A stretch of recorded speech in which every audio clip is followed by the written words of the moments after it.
आप सभी लोगों का स्वागत है आपके अपने YouTube चैनल में जिसका नाम है मैथ बाय चंदन शर्मा। आज का जो पेपर है वो है आरआरबी ईएलपी का, जो कि 28 नवंबर 2024 को ये पेपर हुआ था। थर्ड शिफ्ट का ये पेपर है।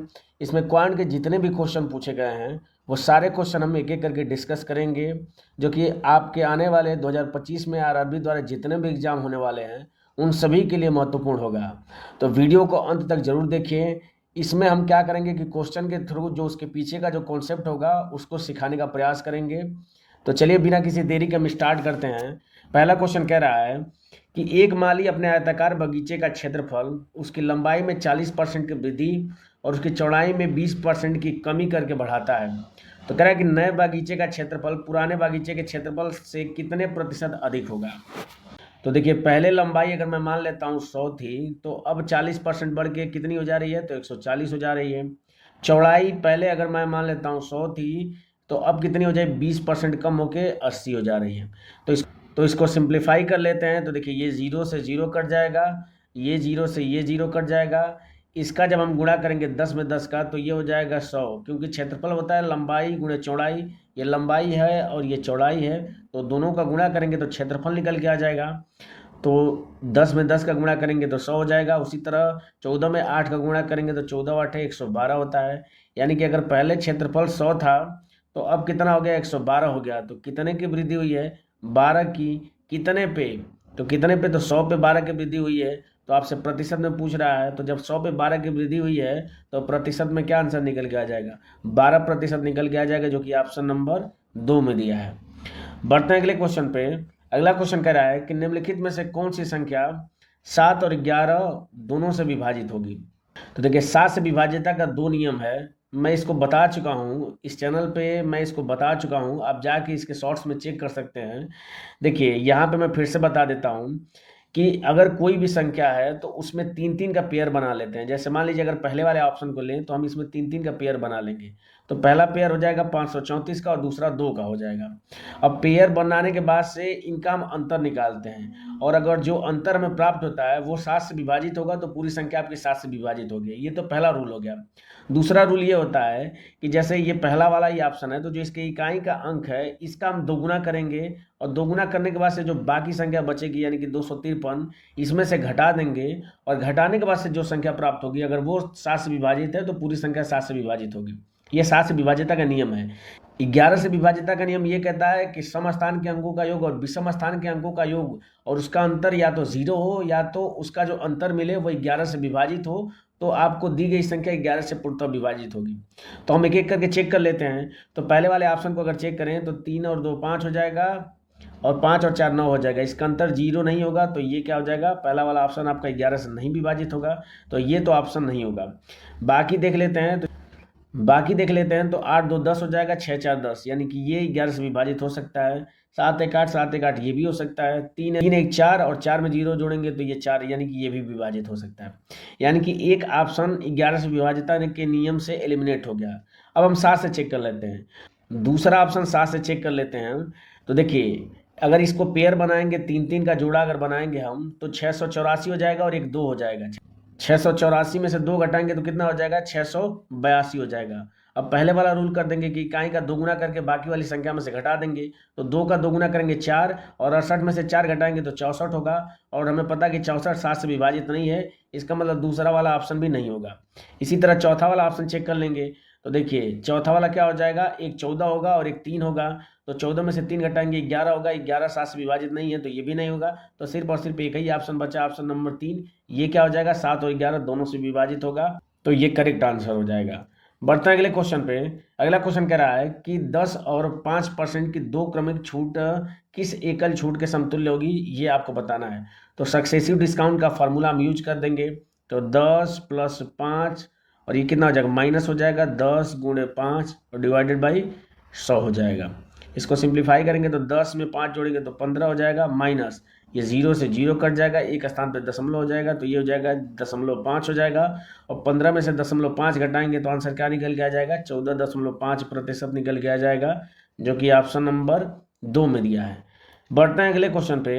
अगला क्वेश्चन कह रहा है कि यदि एक समबाहुभुज में 65 विकर्ण हैं तो इस बहुभुज की भुजाओं की संख्या कितनी होगी। तो हमें पता है कि अगर किसी भी बहुभुज में विकर्णों की संख्या ज्ञात करनी हो तो उसके लिए फॉर्मूला होता है n ब्रैकेट में n-3 और डिवाइडेड बाई 2। ये विकर्णों की संख्या के लिए फॉर्मूला होता है। और विकर्णों की संख्या क्वेश्चन में दिया कितना है, तो 65 दिया है, तो इसको बराबर 65 के कर देंगे। यहाँ से अगर निकालेंगे तो n ब्रैकेट में n-3 इसकी वैल्यू किसके बराबर निकल के आ जाएगी, तो 65 दूना के 130 हो जाएगा। अब 130 को ऐसे दो भागों में तोड़ेंगे कि अंतर करने पे 3 आ जाए, तो इसको तोड़ेंगे तो कितना हो जाएगा, 13 गुणे 10 हो जाएगा। यानी इसको मैं लिख सकता हूँ दिखाने के लिए कि 13 गुणे, इसे 10 को लिख सकता हूँ 13 माइनस 3 लिख सकता हूँ। तो देखिए यहाँ से अगर हम कंपेयर करेंगे तो n की वैल्यू क्या निकल के आ जाएगी, 13 निकल के आ जाएगी। और यही आपसे पूछ रहा था कि बहुभुज में भुजाओं की संख्या, तो भुजाओं की संख्या 13 निकल के आ जाएगी, जो कि ऑप्शन नंबर 4 में दिया है। बढ़ते हैं अगले क्वेश्चन पे। अगला क्वेश्चन कह रहा है कि 84 मीटर व्यास वाले गोले का आयतन कितना होगा। हमें पता है कि गोले का जो आयतन होता है वो होता है 4/3 पाई r क्यूब होता है। तो यहाँ से बस वैल्यू रख देंगे, तो 4/3 इंटू पाई की वैल्यू क्या रखेंगे, 22/7, तो रख देते हैं इंटू r क्यूब। अब देखिए व्यास दिया है 84, तो त्रिज्या क्या हो जाएगी, इसकी आधी हो जाएगी, तो 84 का आधा करेंगे तो कितना हो जाएगा, 42 हो जाएगा। तो 42 गुणे 42 और गुणे 42 हो जाएगा। इसको सिंप्लीफाई करेंगे तो 7 9 21, 21 दूना के 42 हो जाएगा। यानी ये निकल के आ जाएगा 4 गुणे 22 गुणे 2 गुणे 42 और गुणे 42। अगर हम इसका गुणा करने बैठ जाएं तो ये बहुत ज़्यादा समय लेगा। तो हम यहाँ पे क्या करेंगे, डिविजिबिलिटी रूल से हम चेक करेंगे कि कौन सा ऑप्शन होगा जो इसको फॉलो करता है। तो देखिए इसमें एक 4 आ रहा है फैक्टर, यानी कि देखते हैं कि आंसर में कौन 4 से विभाजित हो जा रहा है। तो 4 से विभाजिता का नियम ये कहता है कि इकाई दहाई से बनी संख्या अगर 4 से विभाजित हो तो पूरी संख्या 4 से विभाजित होगी। तो देखिए 0 8 आ रहा है, तो ये 4 से विभाजित हो सकता है। 18 4 से विभाजित नहीं हो सकता, तो ये वाला ऑप्शन नहीं होगा। 34 4 से विभाजित नहीं हो सकता, तो ये भी नहीं होगा। 64 4 से विभाजित हो सकता है, यानी पहला और चौथा ये दोनों ऑप्शन हैं जो 4 से विभाजित हो सकते हैं। जैसे ही 4 से विभाजिता का नियम हमने देख लिया, अब हम चेक कर लेते हैं कि दोनों में से कौन सी संख्या 7 से विभाजित होगी। क्योंकि 42 में एक फैक्टर आ रहा है 7, तो 7 से हम चेक कर लेते हैं। तो पहले वाले ऑप्शन में हम 3 3 का जोड़ा बना लेंगे। तो पहला जोड़ा जो होगा वो कितना हो जाएगा, वो हो जाएगा 808 का हो जाएगा। और दूसरा क्या हो जाएगा, 338 हो जाएगा। इन दोनों का अंतर हम निकाल देते हैं, तो ये 8 में से 8 जाएगा 0 हो जाएगा, 10 में से 3 जाएगा 7 हो जाएगा, और 7 में से 3 जाएगा 4 हो जाएगा। यानी 470 निकल के आ गया। और 470 में अगर 7 से विभाजित करें तो ये विभाजित नहीं होगा। इसका मतलब पहला वाला भी ऑप्शन नहीं होगा। तो सिर्फ एक ही ऑप्शन बचता है जो कि चौथा है, ये इसका क्या हो जाएगा, करेक्ट आंसर हो जाएगा। ठीक है, तो आप इस तरीके का यूज करके आप आसानी से आंसर तक पहुँच सकते हैं। नहीं तो अगर इसका गुणा करने बैठ जाएँ तो बहुत ज़्यादा समय लग जाएगा। चलिए बढ़ते हैं अगले क्वेश्चन पे। अगला क्वेश्चन कह रहा है कि यदि 2400 को ए और बी के बीच में 7:5 के अनुपात में बांटा जाता है तो बी का हिस्सा कितना होगा। तो मैं मान लेता हूँ ए और बी की वैल्यू 7 और 5 है क्रमशः। तो इन दोनों का योग करेंगे तो किसके बराबर हो जाएगा, 12। इस 12 यूनिट की वैल्यू आपको क्वेश्चन में दिया है 2400। तो यहाँ से 1 यूनिट की वैल्यू निकाल देंगे तो कितना हो जाएगा, 2400 में 12 से भाग कर देंगे, तो 12 दूना के 24 यानी 200 हो जाएगा। और आपसे पूछ रहा है बी का हिस्सा, और बी का हिस्सा हमने माना कितना है 5, तो 5 यूनिट की वैल्यू क्या निकल के आ जाएगी, तो 200 में 5 का हम गुणा कर देंगे तो क्या हो जाएगा, 1000 हो जाएगा, जो कि ऑप्शन नंबर 3 में दिया, ये इसका करेक्ट आंसर हो जाएगा। बढ़ते हैं अगले क्वेश्चन पे। अगला क्वेश्चन कह रहा है कि यदि एक निश्चित चक्रवृद्धि ब्याज दर पर वार्षिक रूप से संयोजित कोई धनराशि 2 वर्षों में 2 से 1/4 गुना हो जाती है, तो आपसे पूछा है कि प्रति वर्ष ब्याज की दर क्या थी। तो देखिए हमने एक फार्मूला पढ़ा होगा कि ए बराबर होता है पी ब्रैकेट में 1 + r/100 होता है, इसके पावर n होता है। यहाँ से अगर p का इधर हम भाग कर दें तो ये हो जाएगा a/p बराबर हो जाएगा 1 + r/100 और टू द पावर क्या हो जाएगा, n हो जाएगा। इस a/p की वैल्यू आपको क्वेश्चन में दिया है कि 2 से 1/4, इसको अगर हम बदल लेंगे तो 4 दूना के 8 1 9 9/4, यानी कि अगर पहले धनराशि 4 थी तो बढ़ के कितनी हो जा रही है, 9 हो जा रही है। यानी कि a/p का रेशियो आपको दे दिया 9/4 दे दिया, तो बस रख देंगे, बराबर हो जाएगा 1 + r की वैल्यू आपको निकालनी है डिवाइडेड बाई 100, और n का मान कितना दिया है 2 वर्षों में, तो 2 रख देंगे। तो देखिए इस 9/4 को मैं लिख सकता हूँ 3/2 का स्क्वायर लिख सकता हूँ, अब देखिए स्क्वायर यहाँ पे भी है, स्क्वायर यहाँ पे भी है। जब दोनों साइड स्क्वायर है इसका मतलब जो ब्रैकेट के अंदर की वैल्यू होगी वो बराबर होगी। तो यहाँ से क्या हो जाएगा, 3/2 बराबर किसके हो जाएगा, 1 + r/100 के बराबर हो जाएगा। अब इस एक को बराबर के इधर लाएंगे तो 3/2 में से एक घटेगा तो कितना हो जाएगा, 1/2 हो जाएगा। ये बराबर हो जाएगा r/100 के। और यहाँ से r की वैल्यू क्या निकल के आ जाएगी, तो 2 से भाग कर देंगे तो 50 बार जाएगा, यानी r की वैल्यू 50% निकल के आ जाएगी, जो कि ऑप्शन नंबर 3 में दिया है, ये इसका करेक्ट आंसर हो जाएगा। बढ़ते हैं अगले क्वेश्चन पे। अगला क्वेश्चन कह रहा है कि निम्नलिखित तालिका का अध्ययन कीजिए और प्रश्न का उत्तर दीजिए। तालिका दिए गए वर्षों में एक परिवार के व्यय को दर्शाता है।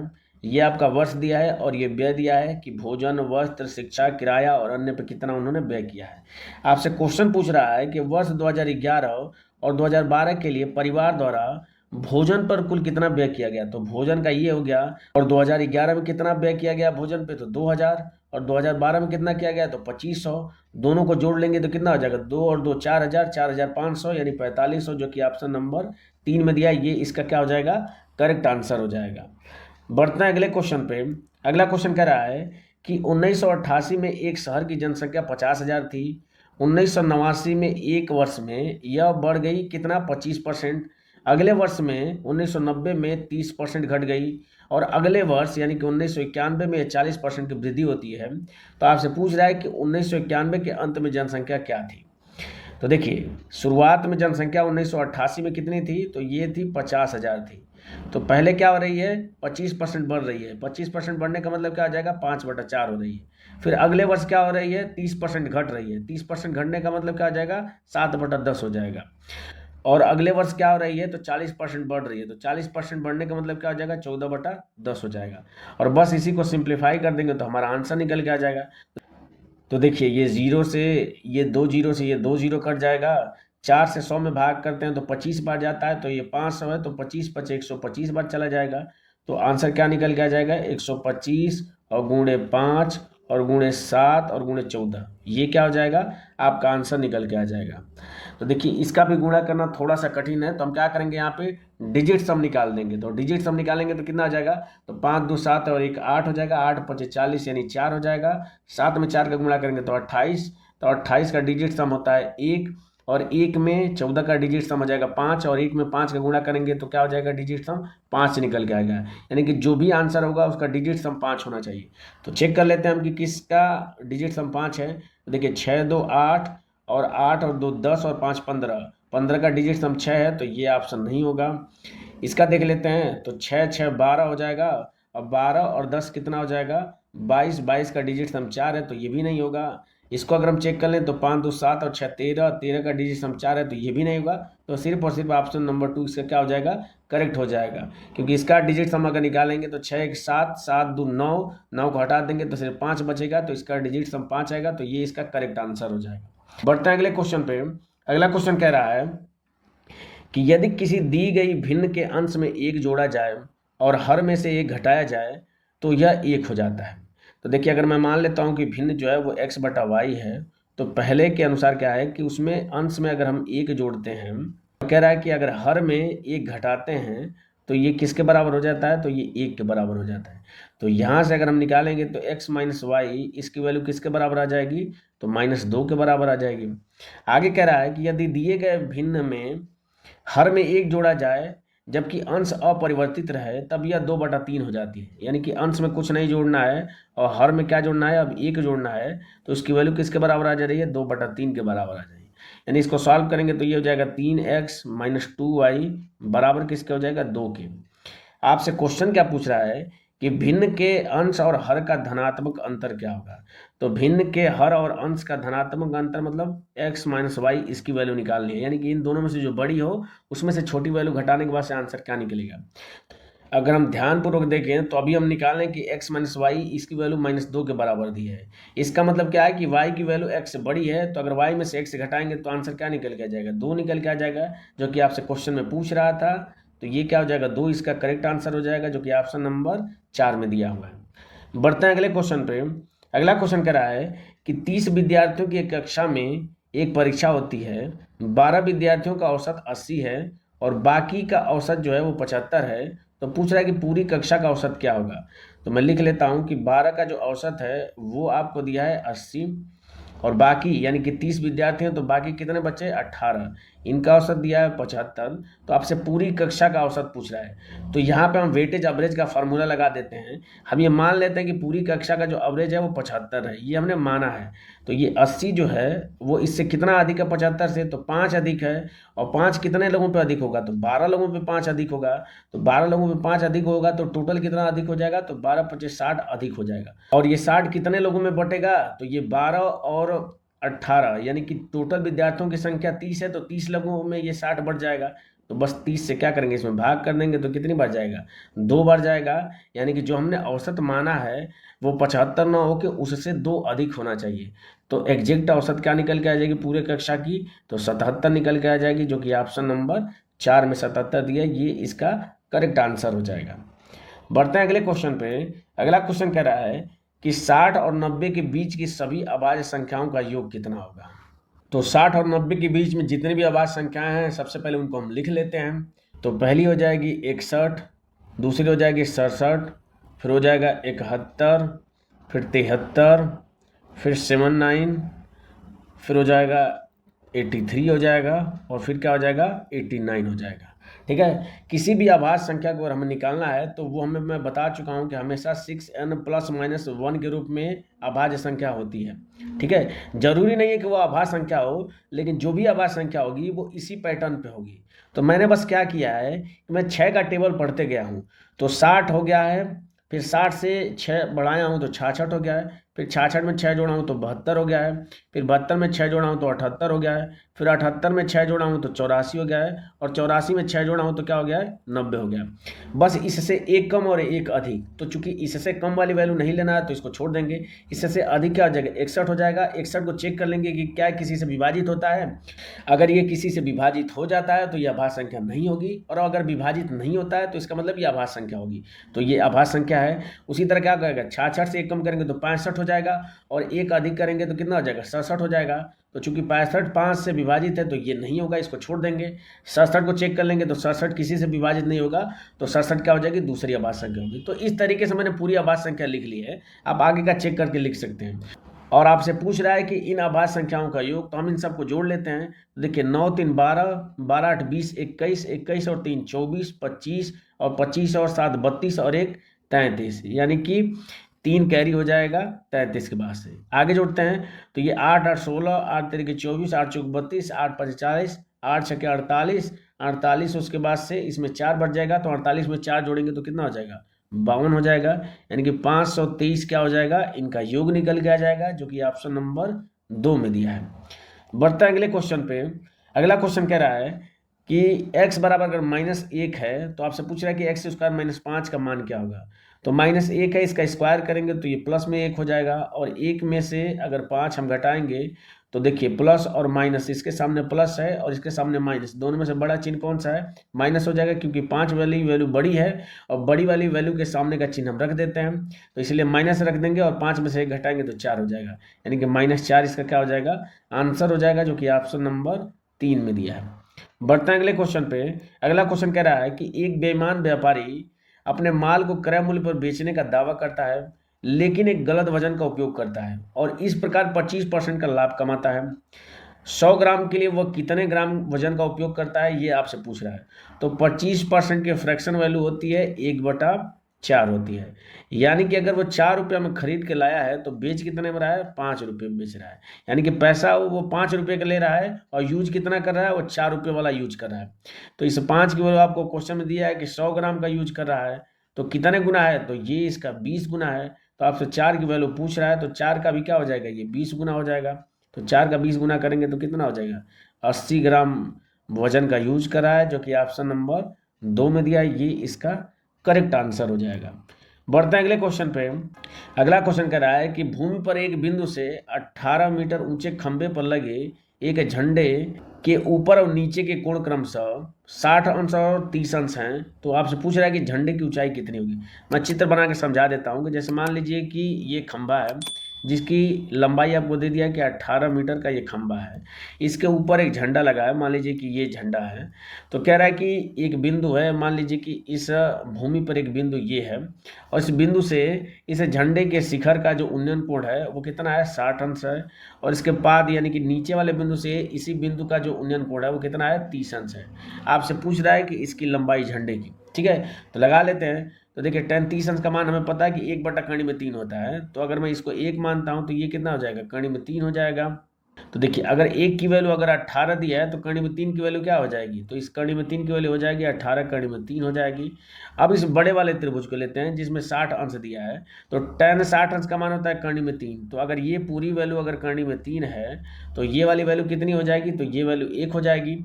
तो इस 1 की वैल्यू आपको क्वेश्चन में दिया है कि 18 कर्ण में 3। तो यहाँ से कर्ण में 3 की वैल्यू क्या निकल के आ जाएगी, तो बस क्या करेंगे, 18 कर्ण में 3 और इसमें कर्ण में 3 का गुणा कर देंगे। तो 18 3 कितना हो जाएगा, 54 हो जाएगा। यानी कि पूरी जो लंबाई इसकी हो गई वो कितनी निकल के आ गई, तो ये निकल के आ गई 54। यहाँ से यहाँ तक की लंबाई आपको 18 दिया है, तो इस झंडे की लंबाई कितनी होगी, तो टोटल लंबाई 54 है और इसकी लंबाई 18 है। तो झंडे की लंबाई निकालने के लिए 54 में से क्या करेंगे, हम 18 घटा देंगे। तो 54 में से 18 घटाएंगे तो आंसर क्या निकल के आ जाएगा, 36 मीटर आ जाएगा, जो कि ऑप्शन नंबर 2 में दिया, ये इसका करेक्ट आंसर हो जाएगा। बढ़ते हैं अगले क्वेश्चन पे। अगला क्वेश्चन कह रहा है कि रीना 8 किलोमीटर प्रति घंटा की गति से दौड़ती है। तो कह रहा है कि 200 मीटर की दूरी तय करने में उसे कितना समय लगेगा। तो समय t बराबर होता है दूरी बटा चाल। तो दूरी है आपकी 200 मीटर और चाल कितनी है, तो 8 किलोमीटर प्रति घंटा है। इसको मीटर प्रति सेकंड में बदलने के लिए 5/18 से क्या करेंगे, हम गुणा कर देंगे। तो जैसे ही गुणा करेंगे तो ये नीचे क्या हो जाएगा, तो नीचे हो जाएगा 40 और ऊपर क्या हो जाएगा 200 × 18। तो 200 × 18 में अगर 40 से भाग कर देंगे तो ये देखिए 0 से 0 कट गया, 4 से भाग करेंगे तो 4 × 5 = 20 और 18 में 5 का गुणा करेंगे तो 18 × 5 = 90 सेकेंड आ जाएगा। यानी कि 90 सेकेंड उसके द्वारा समय लगेगा, जो कि ऑप्शन नंबर 2 में दिया है। बढ़ते हैं अगले क्वेश्चन पे। अगला क्वेश्चन कह रहा है कि पुरुषों, महिलाओं और बच्चों के एक समूह में 40% पुरुष हैं, 35% महिलाएं हैं और शेष बच्चे हैं। तो मैं लिख लेता हूं कि ये हो गया मेल, ये हो गया फीमेल और बच्चे को मैं सी लिख देता हूँ। तो देखिए 40% मेल है तो 40% लिख लेता हूँ। फीमेल की संख्या कितनी है, तो 35% है। शेष बच्चे हैं तो देखिए टोटल जो संख्या हो जाएगी वो 100% हो जाएगी। तो 40% मेल हो गए, 35% फीमेल हो गए, तो बची कितनी संख्या है, तो 40 3 70 और 5 75 तो यूज हो गया, तो 25% बच गया, तो जो कि क्या हो जाएगा, बच्चों की संख्या हो जाएगी। कह रहा है कि उनके औसत वजन क्रमशः, तो मेल का दिया है 70 किलोग्राम, फीमेल का दिया है 60 किलोग्राम और बच्चों का दिया है 30 किलोग्राम। आपसे पूछ रहा है कि समूह का औसत वजन कितना होगा, यानी कि टोटल जो समूह है जिसमें पुरुष, महिलाएं और बच्चे शामिल हैं, उन सबका मिला के औसत कितना होगा। तो देखिए औसत निकालने के लिए हमें एग्जैक्ट वैल्यू की जरूरत नहीं पड़ती है, तो इसको सिंप्लीफाई कर लेंगे अपने हिसाब से। तो 5 से कट कर देंगे तो कितना हो जाएगा, 5 × 5 = 25 हो जाएगा, 5 × 7 = 35 और 5/8 = 40 हो जाएगा। ठीक है, अब यहाँ पे मैं वेटेज एवरेज का फार्मूला लगा देता हूँ। अगर मैं मान लेता हूँ कि सबका औसत कितना है, 30 है, तो जैसे ही 30 औसत मैंने माना है तो ये 60 है, तो कितना अधिक है, 30 अधिक है। कितने पे अधिक हो जाएगा, तो 7 लोगों पे 30 अधिक हो जाएगा। तो टोटल कितना अधिक होगा, तो 7 × 21 यानी 210 अधिक हो जाएगा। प्लस ये 70 है तो 30 से कितना अधिक है, 40 अधिक है। कितने लोगों पे, 8 लोगों पे, तो 8 में 4 का गुणा करेंगे तो कितना हो जाएगा, 8 × 4 = 32 यानी 320 अधिक हो जाएगा। अब ये जो दोनों वैल्यू है ये कितने लोगों में बटेगा, तो ये मेल, फीमेल और बच्चों तीनों में बटेगा। तो इनकी संख्या जोड़ देंगे तो 8 7 15, 15 में 5 जोड़ेंगे तो 20 हो जाएगा। बस इसको सॉल्व कर लेंगे तो देखिए 0 से 0 कट जाएगा तो 30 और प्लस हो जाएगा 32 में 21 जोड़ेंगे तो कितना हो जाएगा, 30 20 50 और 2 1 3 यानी कि 53/2 हो जाएगा। तो ये आंसर यहाँ से क्या निकल के आ जाएगा, 30 + 53/2 करेंगे तो 2 दूनी के 4, 1 13, 6 बार जाएगा, 1 10, 2 5 10 यानी इन दोनों को जोड़ेंगे तो 30 20 50 और 6 56.5 क्या हो जाएगा, उस पूरे समूह का औसत निकल के आ जाएगा, जो कि ऑप्शन नंबर किस में दिया है, 4 में दिया है। बढ़ते हैं अगले क्वेश्चन पे। अगला क्वेश्चन कह रहा है कि आरव अकेले कार्य को 6 दिन में कर सकता है और बबीता अकेले उस कार्य को 8 दिन में कर सकती है। आरव और बबीता ने 2400 में कार्य पूरा करने का मतलब कॉन्ट्रैक्ट लिया और कह रहा है आगे कि चैतन्य की मदद से उन्होंने 3 दिन में कार्य पूरा कर लिया। तो आपसे पूछ रहा है कि बबीता को कितना भुगतान किया गया। तो देखिए आरव को अगर ए में मानता हूं तो ये कितने दिन में कर सकता है, 6 दिन में। बबीता कितने दिन में कर सकती है, तो ये 8 दिन में कर सकती है। और कह रहा है कि चैतन्य की मदद से, यानी कि ए प्लस बी और चैतन्य को अगर सी में मानता हूँ, तो ये तीनों मिलकर कितने दिन में करते हैं, तो 3 दिन में। इन तीनों कैल्शियम ले लेंगे तो इन तीनों कैल्शियम क्या निकल के आ जाएगा, 24। 6 से भाग करेंगे 24 में तो 4 बार जाएगा, 8 से करेंगे तो 3 बार, और 3 से करेंगे तो 8 बार। यहाँ से ए की इफिशियंसी निकल के आ गई 4 यूनिट, बी की निकल के आ गई 3, और ए प्लस बी प्लस सी इसकी क्या निकल के आ गई 8। तो यहाँ से सी की इफिशियंसी निकाल देंगे, तो देखिए ए और बी का योग करेंगे तो 7 के बराबर हो जाएगा। टोटल 8 है, तो सी की इफिशियंसी क्या निकल के आ जाएगी, 1 निकल के आ जाएगी। तो देखिए कभी भी कोई कार्य होता है तो जो पैसा बढ़ता है वो उनके इफिशियंसी के रेशियो में ही पैसा बढ़ता है। यानी कि इनको पैसे का जो अनुपात हो जाएगा वो हो जाएगा ए अनुपाते बी अनुपाते सी का हो जाएगा। जिस रेशियो में पैसा बटेगा वो हो जाएगा 4 अनुपाते 3 अनुपाते 1 में हो जाएगा। यानी कि टोटल कितना पैसा हो जाएगा, तो 4 3 7 और 1 8, और इस 8 की वैल्यू आपको क्वेश्चन में दिया कितना है, 2400 रुपया दिया है। तो यहाँ से 1 की वैल्यू निकाल देंगे तो 8 से भाग करेंगे तो 300 निकल के आ जाएगा। आपसे पूछ क्या रहा है कि बबीता को, तो बबीता को कितना मिल रहा है, 3। इस 3 की वैल्यू आपसे पूछ रहा है, तो अगर 1 की वैल्यू 300 है तो 3 की वैल्यू कितनी हो जाएगी, 900 रुपये हो जाएगी, जो कि ऑप्शन नंबर 2 में दिया है, ये इसका करेक्ट आंसर हो जाएगा। बढ़ते हैं अगले क्वेश्चन पे। अगला क्वेश्चन कह रहा है कि एक बंद घन के समतल विकर्ण की लंबाई का वर्ग आपको दिया है 2175 सेंटीमीटर स्क्वायर, और आपसे पूछ रहा है कि घन का कुल पृष्ठीय क्षेत्रफल सेंटीमीटर स्क्वायर में क्या होगा। तो देखिए अगर मैं घन का विकर्ण अगर d मानता हूं, तो इस d की लंबाई अगर ज्ञात करनी है तो उसके लिए एक फार्मूला होता है, वो होता है a करनी में 3 होता है, और जहाँ पे a जो है वो घन की क्या हो जाएगी, भुजा हो जाएगी। तो देखिए इसका स्क्वायर आपको दिया है तो स्क्वायर कर लेंगे तो ये हो जाएगा डी स्क्वायर, इधर स्क्वायर करेंगे तो ये हो जाएगा a का स्क्वायर हो जाएगा, और यहाँ से रूट हट जाएगा तो इंटू 3 हो जाएगा। और इसकी वैल्यू आपको क्वेश्चन में दिया कितना है, तो 2175 दिया है। आपसे पूछ क्या रहा है, तो आपसे पूछ रहा है कि घन का कुल पृष्ठीय क्षेत्रफल, तो हमें पता है घन का कुल पृष्ठीय क्षेत्रफल होता है 6a स्क्वायर। तो देखिए 3a स्क्वायर की वैल्यू अगर इतनी है और आपसे 6a स्क्वायर की वैल्यू पूछ रहा है, तो बस इसमें क्या करेंगे, हम 2 से गुणा कर देंगे, तो दोनों तरफ 2 से गुणा करेंगे तो ये आपका हो जाएगा 6a स्क्वायर, और इधर 2 से गुणा करेंगे तो कितना हो जाएगा, 75 दुना के 150, यानी कि ये 50 हो जाएगा, एक कैरी हो जाएगा, और 21 दुना के 42 और एक 43, यानी 4350 क्या हो जाएगा, उसका पृष्ठीय क्षेत्रफल हो जाएगा, जो कि ऑप्शन नंबर 4 में दिया है। बढ़ते हैं अगले क्वेश्चन पे। अगला क्वेश्चन कह रहा है कि 5 क्रमागत संख्याओं का योग 260 है, पहली और अंतिम संख्याओं का योग क्या होगा, ये आपको बताना है। तो देखिए 5 क्रमागत संख्याओं का योग अगर 260 है तो एकदम बीच वाली संख्या क्या हो जाएगी, बस इस 260 में 5 से भाग कर देंगे तो कितना होगा, 5 पचे 25, 1 10, 5 दुना के 10, यानी कि जो 52 संख्या होगी वो एकदम बीचों बीच में होगी। तो 52 ये हो गया, इसके आगे 2 संख्या होगी और इसके पीछे 2, तो आगे वाली 2 संख्या क्या होगी, क्रमागत हैं, तो ये 53 हो जाएगा और ये 54 हो जाएगा, और इसके पीछे क्या हो जाएंगी, तो ये हो जाएगा 51 हो जाएगा और 50 हो जाएगा। आपसे पूछ रहा है पहली, तो पहली क्या हो जाएगी, 50 हो जाएगी, और अंतिम क्या हो जाएगी, 54। इन दोनों का योग पूछ रहा है, तो इन दोनों का योग करेंगे तो आंसर क्या निकल के आ जाएगा, 104 निकल के आ जाएगा, जो कि ऑप्शन नंबर 4 में दिया हुआ है। देखिए ये मैं कैसे मिड वाली संख्या को डायरेक्ट ऐसे लिख दिया हूँ, जैसे मान लीजिए एग्जाम्पल से अगर मैं समझाऊं, तो मान लीजिए कि 1 2 और 3, ये 3 क्रमागत संख्याएं हैं, इनका योग अगर हम निकालेंगे तो 3 2 5 और 1 6 आएगा। ठीक है, तो 6 को 3 क्रमागत संख्याएं हैं, अगर 3 से मैं भाग दे देता हूं तो 2 आएगा, और 2 क्या है, एकदम इसके मिड वाली संख्या 2 है। तो इस तरीके से जब 5 क्रमागत संख्याओं का योग 260 दिया है, तो 5 से भाग करने पे जो संख्या प्राप्त होगी वो एकदम मिड में होगी, एकदम बीचों बीच में होगी। तो इस तरीके से मैंने इसको सॉल्व किया है। बढ़ते हैं अगले क्वेश्चन पे। अगला क्वेश्चन कह रहा है, और ये इस पेपर का लास्ट क्वेश्चन है, कह रहा है कि √0016 इंटू क्यूब रूट 8 के बाद से कितने जीरो हैं, तो 3 और 3 6 जीरो हैं, का मान क्या होगा, ये आपसे पूछ रहा है।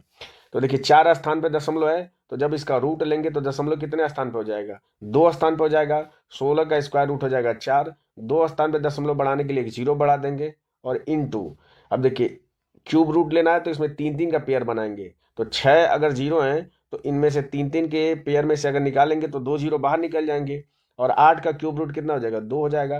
तो ये क्या हो जाएगा, इसकी वैल्यू हो जाएगी, दोनों का गुणा करेंगे तो ये देखिए 2 स्थान पर दशमलव है, इधर 2 जीरो है तो दशमलव हट जाएगा, और 4 में 2 का गुणा करेंगे तो आंसर क्या निकल के आ जाएगा, 8, जो कि ऑप्शन नंबर 4 में दिया है। तो मुझे उम्मीद है कि ये वीडियो आपको अच्छी लगी होगी। इस वीडियो से आपने कुछ ना कुछ जरूर सीखा होगा। अगर वीडियो पसंद आए तो आप लाइक जरूर करें, पसंद नहीं आता है तो आप डिसलाइक कर सकते हैं। अगर आप इस चैनल पर पहली बार विजिट किए हैं तो चैनल को सब्सक्राइब करना ना भूलें। मिलते हैं आपसे अगले पेपर में अगली वीडियो के साथ। तब तक के लिए जय हिंद और बाय।